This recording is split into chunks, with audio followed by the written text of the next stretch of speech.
এই ইমান কিউট কেকটো কেনেকৈ বনালোঁ আজি আপোনালোকক দেখাম। চ' হাই, মই নিৰ্মালী। মই হৈছোঁ নগাঁৱৰ পৰা এজনী হোম বেকাৰ। আজি মোৰ ওচৰত এটা 2 টায়াৰৰ কেক আৰু এটা হাফ কেজি কেকৰ অৰ্ডাৰ আছিল। 2 টায়াৰৰ কেকৰ ডিজাইনটো কাষ্টমাৰে কাষ্টমাইজ কৰাইছিল।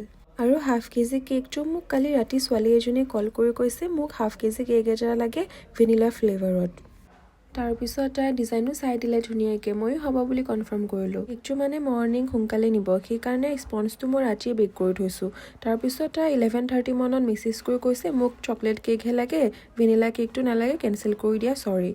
তাৰপিছত তাইক মই কৈছোঁ তুমি আগতে ভালকৈ ক'ব লাগে, এতিয়াতো মোৰ শ্বপ নহয় ন এখন যে মই আজি বিক্ৰী কৰিব নোৱাৰিলে কাইলৈ কাৰোবাক দি দিম। তেনেকুৱা নহয়, কাৰণ আমি সদায় চবৰে কাৰণে ফ্ৰেছকৈ কেকটো বনাওঁ। ভুলটো একচুৱেলি মোৰ, এডভান্স পে'মেণ্ট নলওঁ, সেইকাৰণে আজি মোৰ লগত এইটো হ'ল। কেকটো অৰ্ডাৰ দি নিনিলে, বাকী একো ক'ব নোৱাৰিলোঁ, কিনো ক'ম, বাদ দিলোঁ আৰু।